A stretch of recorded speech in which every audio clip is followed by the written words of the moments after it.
Hello किसान भाइयों, स्वागत है अपने यूट्यूब चैनल में। तो किसान भाइयों, अगर आप धान की खेती करते हैं, आपके धान के पौधे में रोग लगा है, आप चाहते हैं कि आपके धान के पौधे में कोई भी बीमारी नहीं रहे, तो आज हम आपको धान के सभी रोगों के साथ साथ उनके उपचार का भी बात करेंगे। बस आप इस वीडियो में अंत तक बना रहें। तो किसान भाइयों, सबसे पहले हम झोंका रोग के बारे में चर्चा करेंगे। यह एक फफूंदी जनित रोग है। इस रोग के प्रमुख कारक मैग्नी पार्थी गार्सिया है। इस रोग के लक्षण पौधे के सभी वायवीय भागों में दिखाई देते हैं। इस रोग का प्रारंभिक लक्षण नर्सरी में पौधे की पत्तियों पर नाव जैसे अथवा आंख जैसे धब्बे के रूप में प्रकट होते हैं। ये धब्बे 0.5 सेंटीमीटर से लेकर कई सेंटीमीटर तक लंबे होते हैं। इनके किनारे भूरे लाल रंग तथा मध्य वाला भाग श्वेत धूसर अथवा राख जैसे रंग का होता है। एक कल्ले फूटने के समय संपूर्ण फसल पर फैल जाते हैं। बाद में धब्बे आपस में मिलकर पौधे के सभी गहरे हरे भागों को ढक लेते हैं, जिससे फल जली हुई प्रतीत होती है, जिससे रोग की इस अवस्था में धान उत्पादन की अधिकतम हानि होती है। किसान भाइयों, अब हम इसके उपचार की बात करेंगे। तो किसान भाइयों, सबसे पहले बीज का चयन रोग रहित फसल से करना चाहिए। फसल की कटाई के बाद खेत में रोगी पौधा अवशेषों एवं ठूठों इत्यादि को एकत्र करके नष्ट कर देना चाहिए। इसके लिए थीरम 75 की 250 ग्राम अथवा कार्बेडाजिम 50% WP की 200 ग्राम की मात्रा प्रति किग्रा बीज की दर से उपचार करना चाहिए।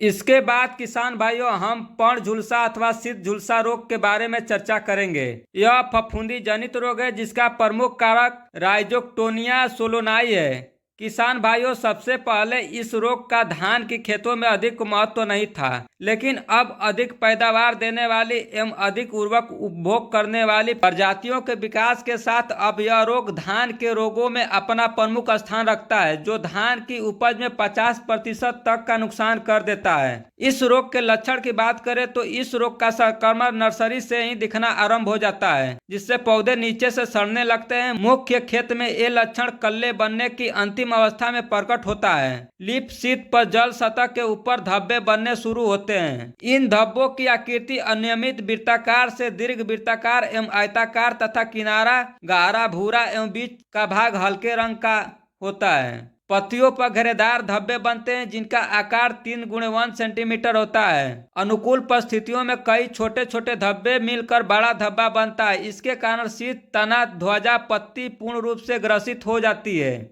जिससे पौधे मर जाते हैं। खेतों में यह रोग अगस्त से सितंबर में अधिक तीव्र दिखता है। संक्रमित पौधों में बाली कम निकलती है तथा दाने भी नहीं बनते। संक्रमण के एक सप्ताह बाद कवक फफूंदी तंतु पर स्क्लेरोसिया दिखाई देता है, जो आसानी से अलग हो जाता है और ये भूमि में पड़े रहते हैं। अगली फसल को भी इस रोग से ग्रसित कर देता है। इस रोग के उपचार की बात करें तो सबसे पहले किसान भाइयों, आपको धान की रोग रोधी प्रजाति का चयन करना चाहिए। शुद्ध एवं असंक्रमित बीजों का ही प्रयोग करना चाहिए। मुख्य खेत व मेड़ों को खरपतवार से मुक्त रखना चाहिए। इस रोग की रासायनिक उपचार की बात करें तो कार्बेडाजिम 1 kg का होता है, जिसमें 500 या 600 लीटर पानी में घोल बनाकर 10 या 15 दिन के अंतराल पर 2 बार प्रति हेक्टेयर की दर से छिड़काव करा दीजिए। आपका धान का पौधा रोगों से मुक्त हो जाएगा। इसके बाद किसान भाइयों, हम जीवाणुधारी झुलसा रोग के बारे में चर्चा करेंगे, साथ ही इसके उपचार का भी बात करेंगे। इस रोग का रोगजनक जीवाणु है, इसका नाम ज़ैंथेमोनास है। इस रोग का प्रमुख लक्षण पौधे के ऊपरी हरे भागों में दिखाई देता है, जिसमें पत्तियों पर कत्थई रंग की लंबी लंबी 1 से 10 सेंटीमीटर तक धारियां नशे के बीच बनी रहती है। इसमें पीले रंग का जीवाणु पत्ती पर दिखाई देता है। ये धारियां एक दूसरे से सटकर पूरी पत्ती पर दिखाई देती है। इस रोग के फलस्वरूप पत्ती सूख जाती है। तीव्र संक्रमण में शीत एवं बीज की प्रभावित होता है, परंतु ये लक्षण कम स्पष्ट होते हैं। इसकी रोग के उपचार की बात करें तो रोपाई से पहले 1 एकड़ क्षेत्रफल में 1 किलोग्राम स्यूडोमोनास क्लोरोसेन को आवश्यकता अनुसार पानी के घोल में पौधे की जड़ में 1 घंटे तक डुबोकर उपचारित करके लगाइए। 1 किलोग्राम स्यूडोमोनास क्लोरोसेंस में 50 किलोग्राम रेत या गोबर की खाद में मिलाकर 1 एकड़ खेत में रोपाई से पूर्व फैला दें। अगर खेत में छिड़काव की बात करें तो खेत में रोग दिखाई देने पर streptocycline 15 gram plus 500 gram copper oxychloride को 500 लीटर पानी में घोलकर प्रति हेक्टेयर की दर से छिड़काव कराना चाहिए। आवश्यकता अनुसार दूसरा छिड़काव 10 से 15 दिनों के बाद करें, जिससे आप इस रोग से मुक्ति पा सकते हैं। किसान भाइयों, इसके बाद हम सफेदा रोग के बारे में बात करेंगे, साथ ही इस रोग के उपचार का भी बात करेंगे।